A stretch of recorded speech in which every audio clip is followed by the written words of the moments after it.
Back that up. Okay. Yeah, that's Gucci. Yo, what's going on, you guys? It's your boy 3 Stacks in this thing, baby. Representing Team Kings of Games. And today I'm coming at you guys with pure Zephras. The closest to pure, there's some generic Pendulum cards that you just kind of want to play. I think really the only packages are in here were always kind of played in Zephras. But I'm showing you guys pure Zephyr specifically because this deck does get outshined a lot by the other Pendulum decks. And it still has a Pendulum mechanic. It can do a lot of the same things, but it also does it does some very intricate stuff, and it does require a bit higher of a skill gap, I guess. Well, there's a skill gap. I guess it requires a bit more of a skill applied to playing the deck.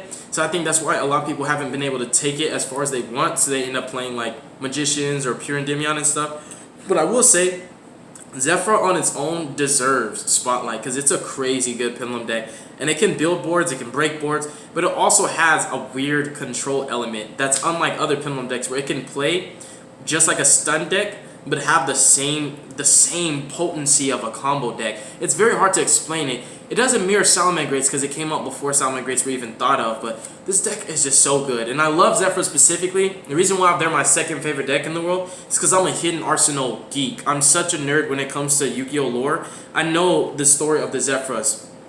And Hidden Arsenal ties into the Ritual Beasts, the Necros, you know, the Shadows, because it's just crazy. It's like it's a deeper story than that, but basically like Ritual Beasts are like the new era of like Gustos, and like Necros a new era of Gishkis, and like Satellar Knights are a new era of Constellars, and then you have ZEFRA, which is an archetype, which is an embodiment of all of like some of my favorite decks from that era, like Ritual Beasts, Satellar Knights, and Yang Zings. Oh my god, Yang Zings, like this deck's just so awesome just because of that alone. That's what made me want to play Zephyrus. Then I was like, dang, this deck is such a headache. How the heck do you play this? And over time, I mastered it. We're running on year number 5 of playing this deck, and I really enjoy it. There's so many Pendulum variants I've showed on this channel, but Pure Zephyr definitely deserves some spotlight because I just want to show you guys it's really good in every format, and it's just, dude, counter traps for days, like disruptions for days, like.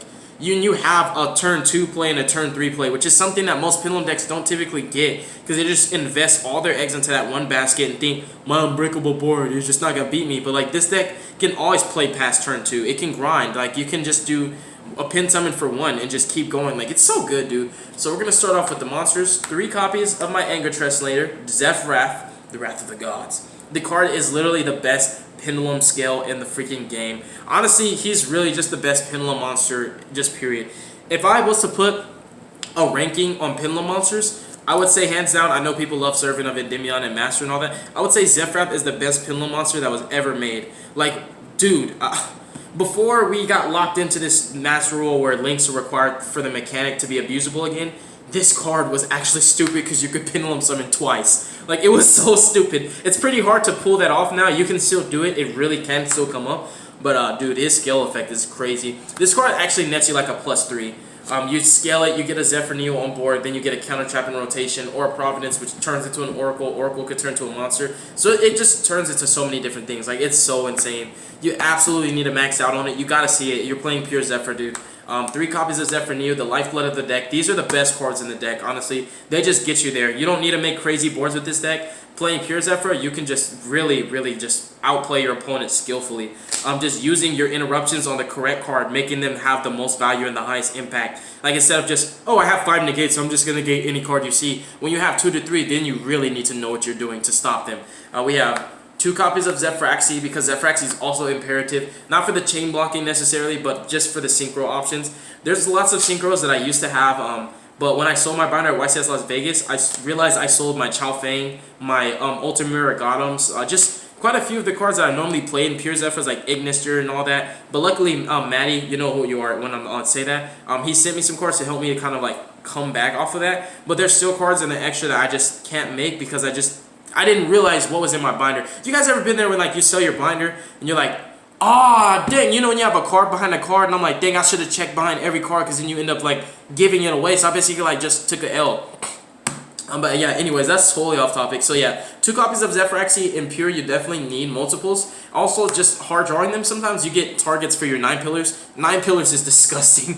Like, oh my gosh. That's the other thing about pure Zephyrs, you get to play 9 pillars and you don't really brick on it. Like, oh my gosh, 9 pillars is so disgusting. I love that card.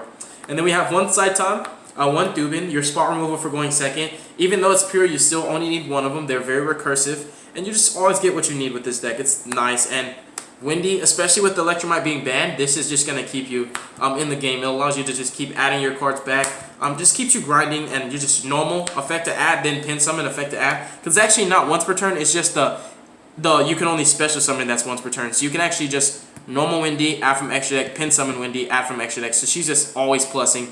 She's really busted. Whew, I'm so glad that she doesn't really go to the grave so they don't call by it, because like this is like one of the best one-ups in the deck.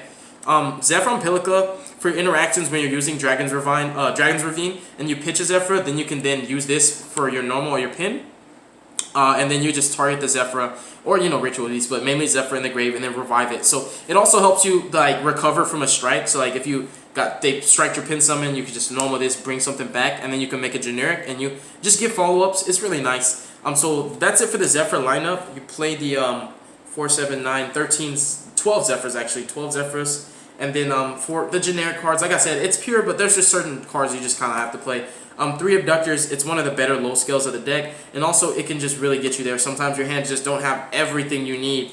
You're just not really making crazy, disgusting boards, and you never lose to Dark Ruler no more, ever. Unless you have 2 counter traps and they have 3 Dark Ruler no more. But the other thing is, your negations mainly come from the main deck and the back row. Nothing really comes from the extra deck, so your extra deck can be very free and flexible when you're playing pure. Because you don't have like specific combos that really required. So that's what allowed me to integrate so many things into the extra deck for variable combos that you just make your own. Like Charge Warrior is another card. I miss my Charge Warrior because you can do the play where you stack a hand trap with Oracle and then draw it. Like when you're playing pure, then you really abuse Oracle of Zephyr, because that feels supposed disgusting.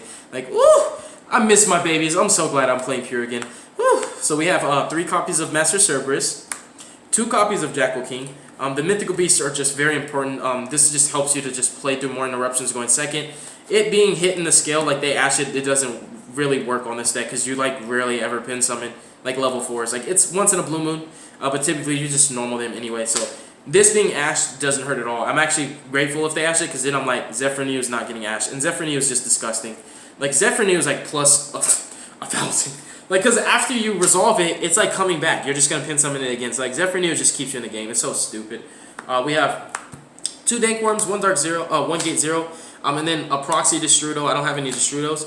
Destrudo is necessary in pure Zephyr. There's just too many intricate combos with it that you really need. Too many, like, interactions where it comes up. And there's also a really cool combo that we used to do back in the day that I'm doing again, because I'm kind of going back to my Euphoria, but also keeping it up to date and modern to basically contend with the meta.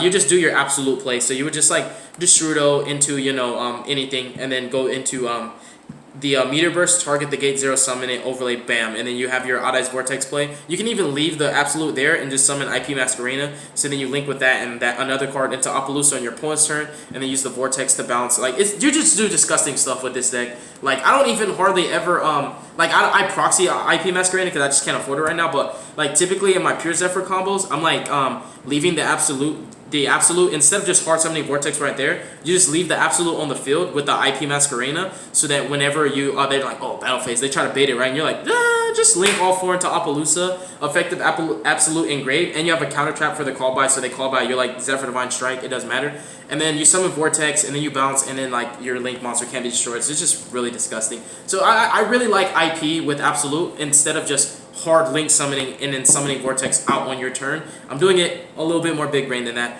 And then Goliath over Sloth, just so that it can't be swung over by Pankratops. They can't use Gizmek, anything to get over it. You can't be like, oh, Orochi in phase, attack over Goliath or anything. And it just also Salman Greats can't be like, I have an 1800, Jack Jaguar spinny to 23 beat over Sloth. Nah, Goliath. Just because the main issue is it could be attacked over. You can only protect it with all your negations. And I just like this because this just raises my ceiling, and I really don't have to contend with so many threats because Goliath just shuts down everything this format. Like, literally, Shaddolls is a buy.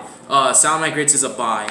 Like, Spirals is a buy. Like, when you have this card with multiple counter traps and a Jackal King, it's just stupid. They're a buy. And then, again, when I said pure, like, I didn't even want to put Spell Power Mastery and Servant, even though those are insane, because I really just want to show you guys, like, Pure Zephyr is like great, and I'm in love with Zephyr. Zephyrs are what got me to play Pendulums in the first place, if you guys didn't know. I didn't hop on the bandwagon when Electromite came out, and I was like, ooh, I want to play Pendulums now. No, this archetype specifically got me to play Pendulums, and that's when I became like an advocate for Pendulums. And like before you know it, now like people are actually like using me as a source of information in regards to Pendulum decks. I'm like, this deck is just so good. So for spells, we have 3 Providence. This card is just a +3. Like, when you Providence for Oracle for, of course, forget Droll, you know, like, we're just talking about interactions, right? So when you Providence for Oracle for Zephyr for Zephyr for something else, you got to realize, like, that Oracle, that Zephyr, and that Zephyr are all there because of that Providence. So you +3 to 4 off of this card, and then everything that you got off of it stays on the field, so after that, it's just gonna keep you in the game. Like, 1 Providence can get you there. You normally don't need to resolve another one unless you're like greedy. Like, it's crazy how good this card is in its own deck. Like, it's disgusting. And then the best field spell in the game, 3 Oracle. Honestly, it's comparable to Las Vegas, but the reason why this is my favorite, like not my favorite, but the best field spell in the game over Ritual Sanctuary is just because it has way more effects and it has so many altercations where it's just disgusting. Like, not altercations, I want to reword my verbiage to interactions. There's so many interactions that are just disgusting. This card rewards you just for leaving it there. It's just so good, you guys. Like, Ritual Sanctuary, don't get me wrong, I'm biased with Herald. That's why Herald's my number 1 and Zephyr's my number 2. But I gotta say, this is like the best field spell in the game. High key, it's super broke. And I play 1 Ravine so that I can play Set Rotation instead of Terraforming. Even though this deck does a lot of searching, and I know Droll's very prolific in the format, you don't have to remind me of what I already know. Like, drop an ignorant comment like, but Droll Lockbird though. Like, bro, I already know that. I try my best to play around it if I can, so I just chose Set over the Terraforming. It's just like a better Terraforming, honestly, it really is. And then we played 2 Dragon Shrines and 1 Foolish to get access to either Destrudo or Darkworm. Darkworm's actually really good in Pure Zephyros because that Gate 0, that's part of like almost every combo because you're doing, like, you're consistently doing the Absolute play, IP with Absolute, and my proxy for Absolute is actually just like, I typically just proxy something out for the combos. But I still don't have IP, and I'm going to pick it up eventually. So now for traps, I play 3 Divine Strikes, 2 9 Pillars, and then 2 Wars. So with this deck, like, opening the traps is actually really good because you don't want to waste your searchers on them. And typically you do, in the perfect world, you do want to end on all 3. And it does come up like that where you RNG into 1, you search 1, and you hard drew 1 for turn. But typically, having more in your deck allows your grind game to be prolonged because now Zephyr can constantly outgrind your opponent and just continue. And the funny thing is, because people don't really play Pure, they never think you have another target to search out Zephyr. So when you do the first Divine Strike, they normally think, oh, that's just a bluff in the background. You're like, it's not once per turn, this ain't once per turn, and this ain't once per turn.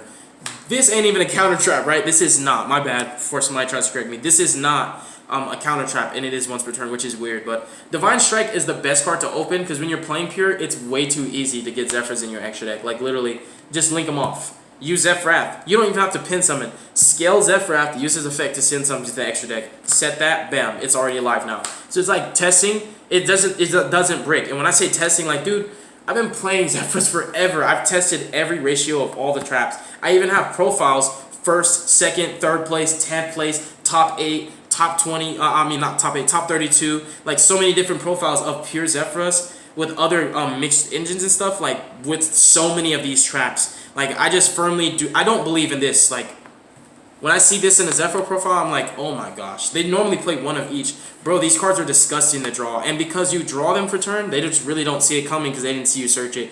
Like, they're just never dead. Like, there's a reason why I'm playing 2 of this and 2 9 Pillars, because these brick when you're playing multiples, and I just love drawing just 1. Because, like, when I was playing them at 3, I was drawing multiples, and I was like, dang, like, I don't have valid target or this hard 1 for turn. So this works out so much better. I really love the trap lineup. I would never, ever change it. Play your deck how you want, though. Don't tell me how to play my deck. Just play your deck how you want, you know? So for the extra deck, it's like, dang.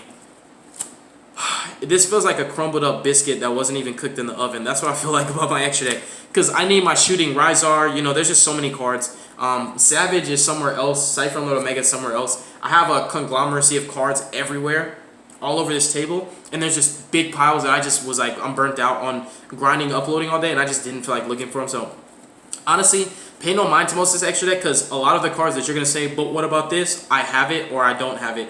And and no matter what, I already consider playing it and already have played it. So Manifest Horse, one of the most disgusting cards that you can make in this deck. It's so broken. It really is, because you get like every effect except for the normal one, but you get to like take something and negate. It's just so good, and you get to chain block with it because of Oracle of ZEFRA, so that they can't like negate the effect unless they have like Imperm or Valor. So it's just really disgusting. Like, oh my goodness. And I don't even know where my Black Rose is. It's somewhere, but Black Rose is also a staple in Zephyrs. You have to play Black Rose Dragon. That Synchro Monster is too good in this deck, because you can Black Rose and Zephyr Providence, your whole field's not dying. Like, every Zephyr card on there is just protected by Providence, so you just basically Black Rose their entire field for nothing.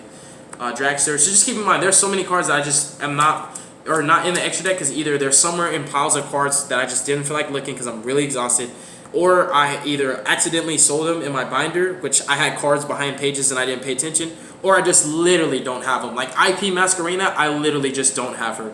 But I proxy her for combos because I just really love how she works with Pure.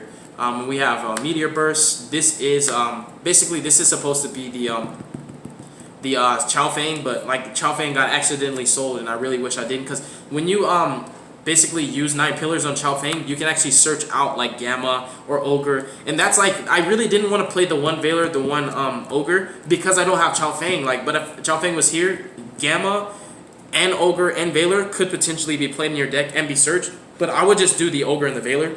Gamma's just kind of like, if you really hate Drone Lockbird, Pure Zephyr can play Gamma. Pure Zephyr is a Pendulum deck that can also play hand traps, because you can get your skills and get everything you need off 2 cards. So if you open Dragon Shrine plus Zephyr Providence, that's all you need. Literally, that's all you need. You can draw Dragon Shrine, Providence, 3 hand traps, and you're still good to go. Then we have Vortex, Absolute, just kind of like the package deal. You're doing the combo, like the Meteor Burst combo, you're just doing like Destrudo, target the gate, bam. That's why Dragon's Ravine is really important. It's just nice. Like, Pure definitely needs like cards like that. And then we have Tornado Dweller for some generic rank force. And Griffin, like, I'll tell you which cards actually really need to be here and which ones are kind of filler-ish. So like LP doesn't need to be here, but it's just like so good. This does not need to be here. It's filler-ish. Borreload is kind of necessary because Zephyr War targets, like, you can play Zephyr War from hand in Pure. That's the other added benefit, is a lot of the time your scales are Zephyros. So when you're going second and you scale, and they're like Twin Twister your scales, you can chain Zephyr War from hand to pop a card too. That's another interaction I wanted to throw out there for you guys, to just get you to understand how good this deck is. But like, this is just to deal with threats that you normally can't. I like Griffin because you can just keep grinding with your back rows, use it to reset stuff, and typically you don't really use your monster effects that much. Like, you just normally summon it under a link so that Zephyr New can still be pin summoned to these zones, and you just floodgate them out the game. Oppo is just standard. Really, it's just every Pendulum deck should be playing it because it's very easy to make through the mechanic. Metatron is a staple. Boral Sword is debatable because there's a lot of times where you just don't really need it, and it's funny because most decks really need it to go for game, but I don't know why. There's just a lot of times you just don't need it. I wouldn't say that's necessary, but this should be like IP. These are kind of like staple links. I would say you kind of have to play these, and then you want more generics too, but you don't really need to open zones to pin summon a lot from extra deck, because mainly the cards that you need from extra deck, you use Zephyr Windy to add them from your extra deck to your hand, so that your resources aren't trapped in the extra deck, if that makes sense. Like, somebody knows what I'm talking about, and somebody's still gonna have questions after I explained it this deeply. So that is my Pure Zephyr deck profile, you guys. I really hope that you enjoyed it. There's so many things this deck can do. Side deck is your choice. Thank you guys so much for watching this. Again, if I didn't already say it, I do have a PayPal and a Patreon, and I would greatly appreciate it if any of you guys want to donate to support my dream. Even a penny. How many people don't have a penny? If you don't have a penny, I had pennies when I was homeless, so you know. It's up to you, basically, and I'm going to know who's really rocking with me based on people who go out of their way, seeing that I go out of my way for you, and they're like, dang, yo, like, I got you. Like, those are people I'm really, really rocking with, because they're like, dude, you got me, I got you. I want it to be a mutually beneficial relationship where I'm not always negging, giving so much of my free time and just not paying out, because I got kids, dude. And I'm engaged now. I have a fiance, so like, my life's changing, and if this doesn't continue to pay out for me, I'm gonna have to do less and less and less on YouTube, so you guys see less and less of me, and I have to work more and more and more outside in 9 to 5s. And I don't want to have to do that, especially because I'm still investing in my channel out of pocket. But you know, whoever does it, I appreciate it. Whoever doesn't, that's fine. You're still gonna get freebies. But that's the end of the video, you guys. Thank you so much. Deuces as well, baby.